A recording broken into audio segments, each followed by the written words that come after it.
Berachos Daf. Rav Papa asked Abai, why is it that the previous generations, they had so many nisim? For instance, if they needed rain, Rav Yehuda would just take off his shoe and start being bitzar, and immediately it would start raining. And us, we scream and we cry and we daven and nothing. And don't tell me, says Rav Papa, it's because they were greater than us in learning. In fact, we are greater than them in learning, says Rav Papa. Rav Yehuda only learned Nezikin, says Rashi, Babakama, Babamitzi, Babavasra. We learn all Shisha Sidrei Mishnah. When Rav Yehuda tried to learn Uktzin, he had great difficulty. He said it's like all the questions that Rab and Shmuel, his Rabbeim, used to ask. When we learn Uktzin and Yadais, how a branch transmits tumah into the fruit, but if the branch is really wet and soggy, it doesn't. We have 13 pshatim in that. So what is the pshat? Pshat is that the previous generations, they were meiser nefesh for Kiddush Hashem. And the Gemara brings a very interesting example what it means to be meiser nefesh for Kiddush Hashem. Rav Eli Bar Ahava was walking the street and he noticed a woman wearing a red scarf, a karbalta, that he felt wasn't appropriate for a Jewish woman to wear. So he ran over to her and he ripped it off her head, only to realize that she was a goya. She could wear whatever she wants. And he was fined 400 zuz, which he said is because her name was Masun, which sounds like 200 times 2. You see, that is Mesiras Nefesh, to put oneself in a position where he owes money to make him a chav for Torah. The Gemara says the Rav Gidl will position himself by the entrance of the mikvah, so that women going to be toivel could ask him questions about tefillah. They ask him, what about Yetzer Hara? He says, the women appeared to me like white geese. I don't have a Yetzer Hara.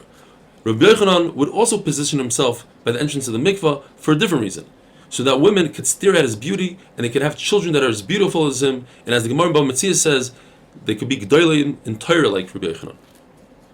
They asked Rabbi Yochanan, what about Ayin Hara? You're not worried about Ayin Hara? He says, no, I come from Shevet, from Yosef. There's no Ayin Hara. Why? It says by Yosef, Alei Ayin, he's above Ayin Hara. Or V'yid Gularoiv, he's like a fish. Fish don't have Ayin Hara. They're in the water covers the Ayin Hara. Or the eye that didn't go after Eshes Peitifar will not be Nizoik from Ayin Hara. Says the Mishnah. Ktanim are potter from Kriya Shema and Tefillin. Even if the katan is of the age of Chinuch, he's potter from Kriya Shema because we don't want his father to be worried about the son's Kriya Shema. He has to go to work early in the morning and he can't schlep him to shul that early. Tefillin, a katan, we're concerned, won't have a guf naki, a clean body. Women, as we know, are potter from all mitzvahs asay shazman grama. Anything that has to do with a specific time. Therefore, Kriya Shema is a specific time, in the morning, in the evening, they are potter from Kriya Shema. Women are potter from Tefillin. And the Chiddush is that I would think that they would be chayiv in Tefillin because there's a hekesh between Tefillin and mezuzah. And in the mezuzah they are chayiv. Komashman, women are potter from Tefillin. Now, they are chayiv in a mezuzah. Why? Because in a mezuzah it says, Laman yirbu yimeichem, mezuzah brings longevity. And women need longevity. I would think that a mezuzah, they would be potter because it says, Lamatim is oisem is beneichem, and then right afterwards, uchsaftam, there's a hekesh, just like they are potter from Torah, they should be potter from mezuzah. Komashman, they are chayiv in mezuzah. A woman is chayiv in Shemona Esrei because Shemona Esrei brings rachamim, and women need rachamim. Even though Shemona Esrei is erev, boiker, v'tzarayim, it's his man grama, nevertheless, because of the rachamim, they're chayiv. What about kiddush on Shabbos? This is machlokes whether they are chayiv midiraisa or midirabana, but they're definitely chayiv. According to Rava, they're chayiv midiraisa because it says zachar v'shamar, shamar v'zachar. Whoever's chayiv in keeping Shabbos is chayiv in mentioning Shabbos and doing kiddush. According to Abaya, it's only a chayiv d'rabana. Birkas Hamazon, they are chayiv. Although Moshe Rabbeinu says that Klal Yisrael should eat in the evening, in the morning, so it seems like it's a mitzvah asay shazman grama. Nevertheless, they are chayiv. The Gemara wanted to prove that perhaps Birkas Hamazon of a woman is a deraisa because she can be mighty her husband. Says the Gemara, that's not a raya, because in the same place it says that a katan could be mighty his father, and a katan certainly is the rabbanon. We have to say that the father only ate a shear of the rabbanon, less than a sevilla satiating achila, and therefore the katan can be mighty. So maybe that's what it means, that a woman can be mighty her husband in a situation where he ate a shear the rabbanon.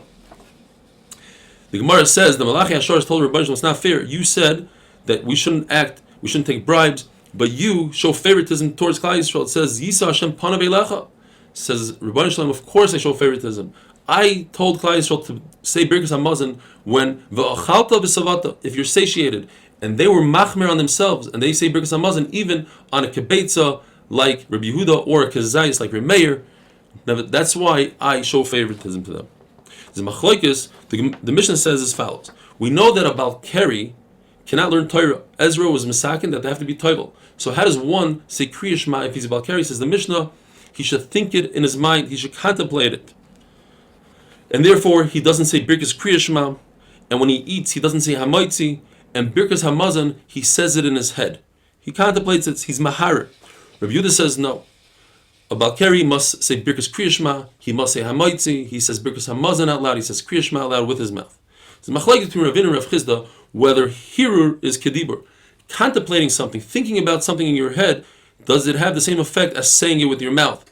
According to Ravina, it has the same effect. So why does a Bal Keri only think it if it's as if he's saying it? Because we were geyser, just like we said at Har Sinai, you should not say it with your mouth, think it in your head. According to Rav Chizda, Hirur lav kedibur. So if so, why is he thinking about it at all? It has no effect. You have to say Kriya Shema. And the answer is, you're right, it doesn't have that effect.